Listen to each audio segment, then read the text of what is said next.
And it says we're live. All right, so very good. Welcome into Fundraise Now. Today, my guest is Germeen Guillaume. She is the owner, founder, and of Visionary Accounting Group. She started off her career as an intern in the New York City Comptroller's office. I'm interested if there's any stories there in your internship. And you have over a decade in experience in the accounting field.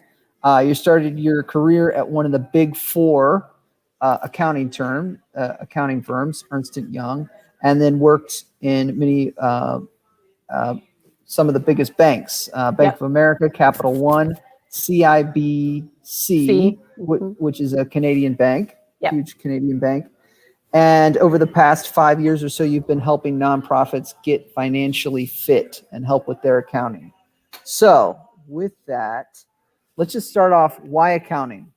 How did you get, why do you like it? How do you get started in it? And You know, it's really funny because I don't know that I necessarily loved accounting, but you know, when you're 18 and you're trying to figure out like what to study in school, like that's supposed to be, you know how they make it seem like for the rest of your life. I'm like, it's such a heavy decision. But I actually went to performing arts school for music.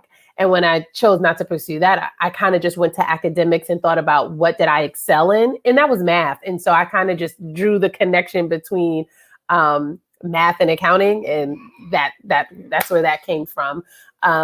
And so, and thinking back now, like after a couple of, multiple years in the field, I don't think it's the love of accounting. I think it's what it represents, what it does. And so being able to, especially in my role now, so being able to work with nonprofit organizations, like, without money, it's going to be very difficult to achieve your mission, very difficult to have the impact that you seek. And so I think it's more about being an asset and a support to these organizations in that capacity versus loving the numbers. Yeah, absolutely. I mean, that's the foundation of a lot of small nonprofits is the health of their fiscal systems and the fiscal side. You have to get the money right. I mean, it sounds boring, but it's very, very true. And unfortunately, a lot of nonprofits, I think, get so focused on the programmatic side, they forget about getting the money right. And so I'm a fundraiser, you're in the accounting field. And so we're really kind of the revenue. Accounting really stewards the resources and the revenue, and fundraising always tries to bring new revenue in. Yes. What do you love about nonprofits now, working with them for about 5 years? Why do you like that field? To be honest, I almost pretty much like got thrown into it, or like a really good opportunity presented itself. A nonprofit here in New York was they lost their CFO and was like getting ready to lose their controller. So they just needed somebody to sit in the role until they found someone full time. And once I kind of got thrust into it, what I realized was that this work was more fulfilling than what I was doing in corporate, because this work was tied to something greater. So, if your finances aren't right, you don't get to, renew those government contracts, and those government contracts that you have are now is what's funding their supportive housing, where low income families are now having shelter, or it's funding the housing where those who are living with HIV and AIDS can live and have access to basic needs. Like, so to me, it funneled being able to support something greater versus honestly just like self-serving, right? And so when I'm working for these big corporations where they're focused more so like either on audits or like public accounting, where it's kind of just keeping, for lack of a better term, the money in these organizations, when you go to the nonprofit side, they need the money and they need the proper stewardship, because this money goes back into the community. This money serves a greater need. This money has an impact. And some of those things are directly related to causes that I care about. And so I think that gave me deeper sense of purpose. Like I was looking for more. I didn't know what that more was. And I begun to find that once I got into the nonprofit side of accounting. Yeah, for sure. I like what you said there. Similar story. I was in sales and I was doing, B2B sales for a large copier corporation, and I just wasn't happy, making somebody who was, really already financially well off another Mm-hmm. $12,000 or something. It really felt like I was just kind of a cog in the machine, and I flipped over to nonprofit work, to similar to what you said, like a real ability to put your fingerprints on a program, help sustain an organization, and then the money goes to people who need it the most in the Mm-hmm. community. So, Absolutely. yeah, I mean, that's why I fell in love with it too. All right, so switching to the accounting side, Mm-hmm. in your experience, and the clients that you've worked with, what are some of the biggest mistakes you're seeing some nonprofits make? That's a good one. So some of those mistakes honestly boil down to, as growth begins to pick up, not investing enough time and resources into actually having what they need from a fiscal capacity standpoint. And so, I always caveat this with saying I truly understand that nonprofits tend to be a little bit more cash strapped, or they have to, I like to say it's like you have to be creative because you got to do a lot with not so much, right? And so, but compliance is huge, because without it you could lose, right, your certification, right? And then also it also directly affects whether people, funders, donors will continue to fund you. And so the biggest thing I see is not putting enough emphasis in what fiscal management really should look like. And so some of the things that I've directly seen was like, bringing on a volunteer who maybe loves and really believes in the mission, but maybe they don't have the right background, right? Or I've seen, hiring a bookkeeper that doesn't have a nonprofit background, but then not investing in any kind of like professional development. Or maybe they know the basics, but they've been with your organization for 20 years and nothing has changed. Things tend to, one, we know nonprofits are like heavily regulated, but outside of that, the nonprofit accounting can actually be pretty complex, especially as your organization grows and you start to diversify your funding sources. And so I think it's really important to make sure whoever you are partnering with from a fiscal standpoint has the proper skill set to actually serve your organization. That would be the first thing. And the second thing, honestly, and this is probably accounting and just organization related, is not investing enough in tech. Like, I think that there's this huge, I don't know what the word is, but it's like, I've noticed a hesitancy from organizations to kind of embrace technology. But what I've noticed personally is like, the more we embrace it, we can work a bit more efficiently. Certain things that maybe your bookkeeper may or may not know to do can be automated. Like, I think we need to, especially now, right, since the pandemic has happened, like, we need to give a lot more thought as to what does it look like to be digital first, or what does it look like to embrace technology a little bit more, so that your organization not only survives, but it's thriving and it's keeping up. Because that's the thing. I think I already believe that we were trending towards being like a digital first society, but I think that the pandemic has accelerated that. And those organizations that do not embrace that, I think they will either see begin to experience like stagnation, or they'll see that they won't grow. And then I think the last thing is not keeping a pulse on the needs of the organization as it grows. And so I've worked with organizations that not only are managing like fundraising dollars, but then they're also managing ongoing or like multi-year grants and contracts, a lot heavily government funded, but there isn't an understanding of what that should look like accounting wise. And so we're running out to get all of these funds. We're excited about getting this money, but we don't give thought to what it takes to actually managing those funds and understanding the reporting requirements that each one, because I'll be honest, like, I've worked for an organization that had like about 40 different contracts, and each one, required something different. So understanding that and creating an accounting process that supports that, because at the end of the day, if someone comes knocking and wants i.e. an auditor, and they want to know what your organization has done with the funding that it's been given, and things of that nature, especially if you're managing like any kind of restricted funds. You want to be able to show that, because for a nonprofit, there's no owner, right? You're serving the public. And so accountability and transparency is key for these organizations. And I think the best way to do that is by having your finances in order. 100%. I'm sure you've walked into some organizations where the accounting staff, the bookkeeper, it's maybe a smaller staff. They maybe feel overwhelmed. They're like trying to be compliant. They're trying to meet all the needs. What are some ways that they, as you said, embrace technology and can like just ease that burden on themselves? Where what are some like easy processes or easy technologies that they can adapt that maybe they're not thinking about? Yeah, that honestly, I don't think I've yet to work with an organization where there wasn't some kind of like strain or like overwhelm. And I hate that it's almost like burnout and nonprofit is associated together. But I think a lot of that comes from kind of just doing what you've always done. And so specific to the accounting, the very first and simple thing is let's get on some cloud accounting technology. The very first org that I worked with had I'm not sure if you're familiar with Blackbaud.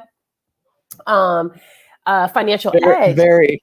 Yeah. And so, I mean, it's expensive, it's robust, but they moved over to this software, but there was no training.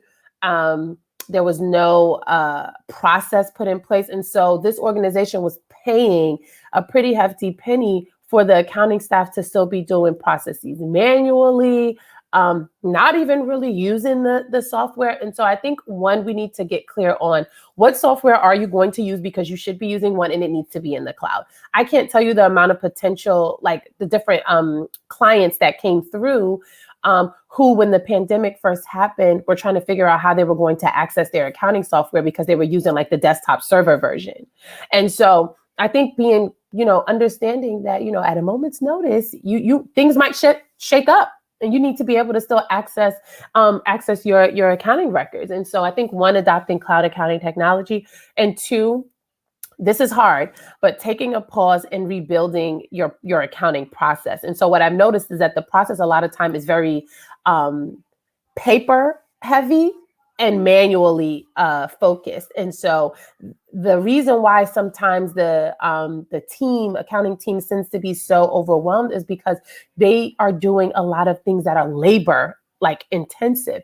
There are now tools like Smart Vault or Dropbox or the other one is escaping me, but where you can have cloud storage, right? Storage where you're not, I would go to organizations, and in their fiscal department, there were, cabinets upon cabinets with all of these paper documents, and if anything were to ever happen, we wouldn't have a backup of those things, right?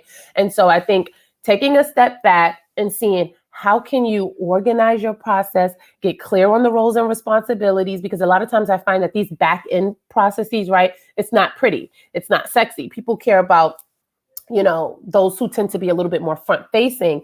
But if these things in the back end aren't cleaned up, a lot of times it will then begin to spill out in what becomes external. And so what I've seen personally is like a lot of work kind of spilling over, people doing the same things or not being clear about what their role was in the accounting process. And so understanding, what is this role for, whether it's AR, AP, and then your contract and grants person, and then like, let's say you're controlling your CFO, but what is each person's role in that entire accounting or fiscal department, and how does it play into the bigger picture? What I was finding was that when the fiscal department wasn't closing the books, or when they were severely behind in invoicing for like these government contracts, it's because like one person thought the other person was doing it or responsible for it.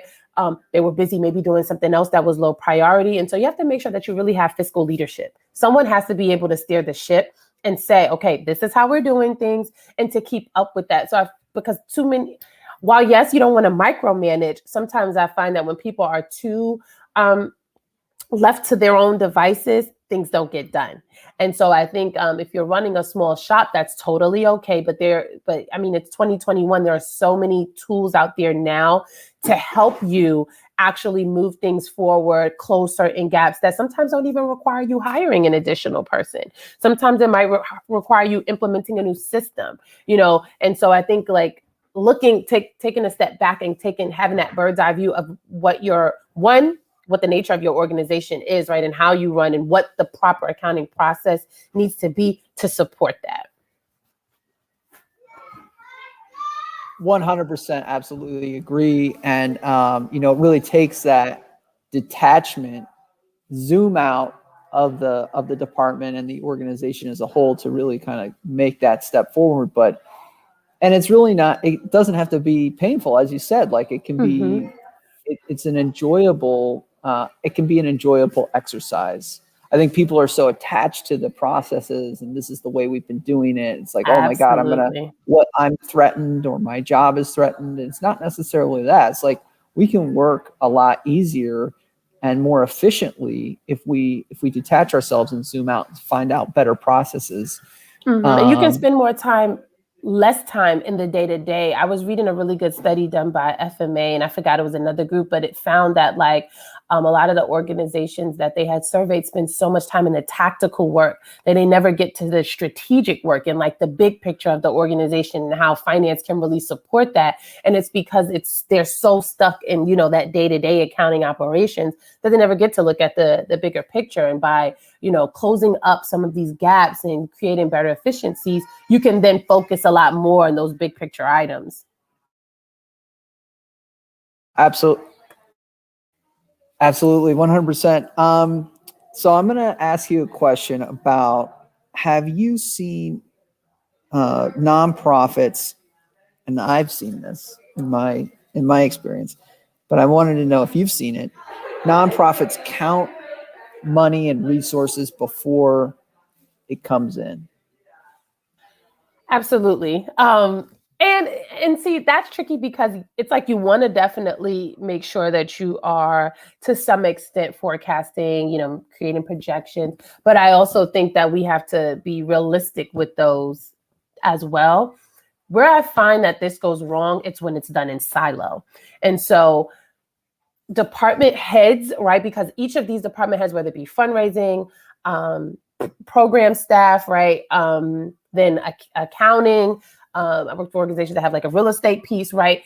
When we all sit together and we know what each person is either working on or where each person is planning and sees going on within whatever that year or whatever you're projecting out for, I find that projections and forecasting can be a little bit more accurate and more realistic. Where I find that it goes left is when it's done in silo and we're kind of just magically dreaming up these numbers and it's more so like hoping versus saying, okay, this is what we see happening and here's how we're going to get there. Absolutely. I'm curious, how do you support having a conversation? This is more about compliance and big picture, but like, how do you, like some of those departments heads at the table and everybody's kind of talking about their needs. How do you support having a conversation with, hey, we need more, if it was the fundraising side, we need more resources to be successful, which you're not going to necessarily see a return on investment in yet. And there might be other programmatic departments that are, actually on the ground supporting the mission, saying, hey, we need more resources. And accounting needs to be at the table for that. So how do you support like fostering that type of conversation or having that type of conversation? Well, I think the first thing is more so like a lot of these conversations or attitudes toward these conversations start from the top down. And the best way that I've seen this done is by not just having these conversations when there's like a 911 or there's like some really big thing we want to go after or we want to do. And now we need to, bring everyone to the table. But honestly, the best way I've seen this done was that there was one organization I worked with had leadership meetings weekly. And so all department heads came to the table weekly, and that one fostered better community, right? Having better working relationship with each other, but then also making sure that everyone is heard. And then third, making sure that if there is something then that needs to be brought to the table, that is priority and that really needs to be addressed. We already have an established relationship now, right? We're talking consistently already. And so I think that that makes it easier to have a conversation versus kind of like we barely speak, there's no kind of ongoing relationship there. But then it's like, hey, I need this. And, what can you do to get me there? Do you support, this goes kind of back to the technology question. I've worked with organizations where there's basically two software systems. There's a software system maybe for the fundraising side, and then there's a software system for the accounting side. They don't match up. And that's about right. It makes it hard. Makes it hard too, like when there's an audit or the end of the month or the end of the quarter, and you're trying to kind of balance out where you're at.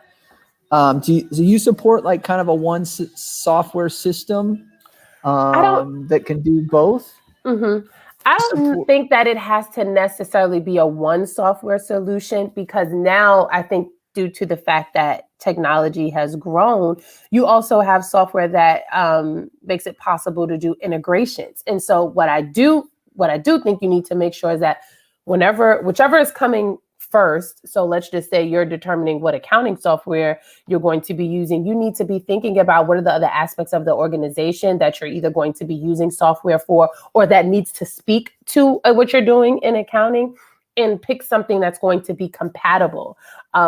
What I find is that if you pick two completely different systems that don't talk to each other, that's where usually the headache tends to come in. I find all-in-one solutions sometimes are a little bit more expensive. And so I see why sometimes people don't go that route. But if you're not going to go that route, then you need to pick something that allows for integrations. And it probably at that point would be best to, let's just say if you didn't pick a fundraising software just yet, then to kind of look at those two things together to make sure that you're picking a software that will work with whatever it is that you might be thinking further down the line as it relates to, let's say, fundraising. I was at an organization where we had a lot of small checks come in. We had a small kind of donor database, and we would do mailings, and there would be certain seasons throughout the year where there would just be a ton of small checks. What process do you support when they're like, and as much as I wanted to kind of get the accounting side like $1 million check, and then that's just one easy transaction, there was this times throughout the year where there was just a ton of checks. And so what kind of like system do you support when there's like a lot of small checks maybe that need to be cashed? I mean, the organization I was with was kind of, as we were talking about, old school, where they would go down to the bank and they would cash the checks, and there was also an inputting process in the software system. So it was kind of, there was a lot of compliance and checks and balances, but it was kind of old school that way. But do you have any kind of tips if there's a lot of input, a lot of checks coming in?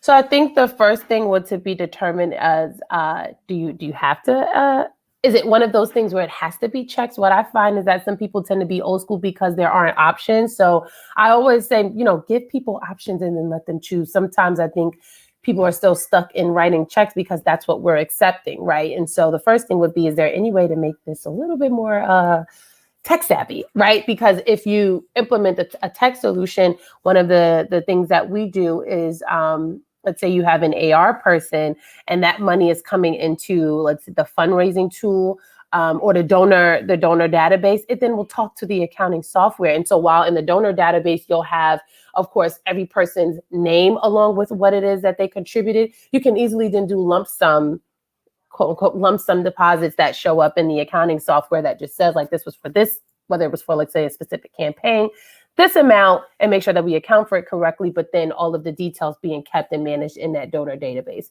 If you are kind of in a space where you haven't moved to more, tech savvy solution, unfortunately, be due to checks and balances. You really do need to review the checks just to, make sure everything is on the up and up. And so unfortunately, there's no other way really to cash them other than going to the bank, because I don't think someone's going to want to sit there either and take pictures of each check and kind of try to do like mobile deposits. And that's why I said, like, I personally would suggest eliminating that option altogether, or making it very, one of those things where it's like, if you absolutely have to send a check, you can, but these are our preferred ways of giving.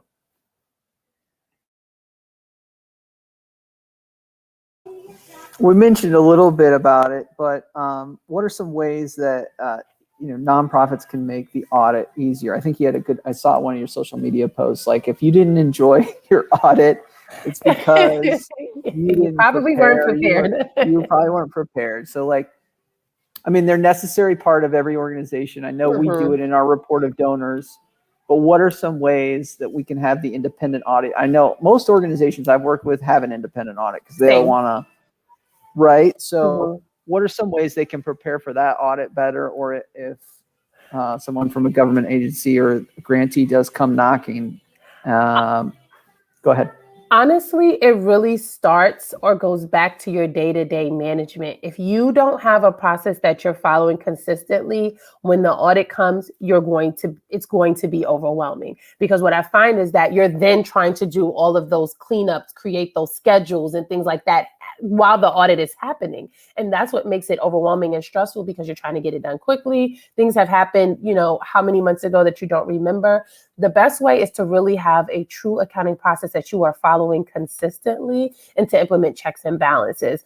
The other thing is, a lot of times what I find is that, you tend to, at the end of every audit, get, recommendations and suggestions from your auditors. But I find that people are so ready for the audit to be over. When they get that audit report, they send it to whoever needs it. It's almost like one of those things that we don't even look at again or think about until the next audit rolls around. But one of the best things that I think that's small, but people miss, is making sure that you read and understand the audit. And then if there were any areas that either were that the auditors maybe let slide, but could become an issue later, or any areas where they did say, okay, this is an issue, making sure that you actually implement the fix, making sure that you actually take the time to determine if there's something different that you need to be doing in your process, so that when this time comes around next year, you're not finding these same issues coming up. And so I think that we need to think a lot more on no, it's not fun, right? But the audit could be a little bit less stressful if you were more prepared. And so when you close out the year, are there certain schedules that the auditors are requesting? Don't wait till it's time to for the audit to be kicked off, that you're now preparing those things. Make it a part of your closing process, so I think really, what is it, at the beginning of every audit, they send you this, what they call a PBC document, where they're all of the things that they tend to request at the very beginning. You keep that. Most times it doesn't change year over year. So you know what they're going to be asking for. Get ahead of it. Make sure that you have these things available. Create that audit folder for the next year and begin dumping those things in there. I think the more you prepare on the front end, it'll be a lot smoother on the back end when the audit actually starts. My last question is, what are the benefits and what are the risks of outsourcing accounting? Okay, so I think the benefits are probably a little bit more obvious than the risk, but benefits, one, I think what most orgs probably perk up at is the cost, right? So you get a lot more as far as, of course, depending on who you partner with, but you get a lot more from a standpoint of having a team that supports you, that is hopefully tech savvy, right? That can help implement a process that will support your organization at the fraction of a cost. So you're usually hiring this firm or this team for what you would pay one person in salary. And I've yet to see it where having one person on staff is enough. It tends to not be. And if it is, that person is usually extremely overwhelmed and on the verge of burnout. Another benefit is, having access to the expertise. And so as the people that support your fiscal function, we're required to make sure we keep our ear to the ground as far as what's trending for the industry. And that may be whether it's regulation wise, whether it's software wise, and making sure that if there is something that can make your process better, we take that on, not you. Same thing with if there happens to be let's say if you do have it hire and they choose to move on, you now experience a space or period of time where you're now moving forward with someone not there who is a keen and important part of your staff, right? You don't experience that when you're outsourcing. If there was turnover, you wouldn't know, for the most part, or you wouldn't experience that someone quickly would take their place, and you'd continue to get that same service. And then I think the last part is really, if you partner with the right person, having an extension of your team, but you don't take on the stress that it takes to make sure that you're training and keeping up with professional development and things of that nature. But having someone that really comes in and gets to know your organization, gets to know your team lead. I mean, I know that at least that's what we do. And we really try to be an extension of what it is that you're doing in your organization. The risks, I think if I had to name any risks, one would be, potentially hiring people that, this would become if you hired a full-time person as well, but maybe potentially hiring somebody that doesn't have the expertise. And that's why I think it's important to make sure that you're looking specifically for people in the space that have nonprofit background or nonprofit experience, because nonprofit accounting is very different from basic bookkeeping or basic accounting. There are a lot more things that we have to pay attention to that others don't. And so being aware of that. Also security, right? So if you are using cloud software, or you're given access to certain tools and resources that your organization runs, there is technically that whole piece of the security. And so making sure that you have some sort of like IT policy in place for making sure that those things are like safeguarded. And so, so I would say that those would be the main risks. And I think then lastly would just be making sure that honestly, the person just knows what they're doing. Absolutely. Have you thanked an accountant today? That's my message to everyone. I really think it's important. Thank your accountants. Build relationships with the folks that are on that side of the organization. We don't do it enough. We are, I think industry-wide, we do get siloed too much, and understand where they're coming from, and understand, and I warn my colleagues that not to count things before they come in. Check isn't in until it's in. So I think it's important to realize that. And that's my message to everybody is definitely reach out to the accounting side of the house, because they're and really include us. We want to be included. Yeah, I think that things would run smoother overall if we were included in a lot of these discussions in the beginning versus after something has happened. And if there is an issue or things that we have to kind of like clean up and stuff, it makes it a little bit more difficult. If you bring us in on the front end, we can provide, that perspective from a fiscal standpoint. Absolutely. Her name is Germeen. She is the owner and founder of Visionary Accounting Group. Germeen, where can people reach you? I am on Facebook and Instagram at The Visionary Accountant. You can also find me on LinkedIn at Germeen Guillaume. Shoot me a message. I love engaging online. If you have any questions, definitely track me down and send me a message. Germeen, thank you so much. Thank you for having me.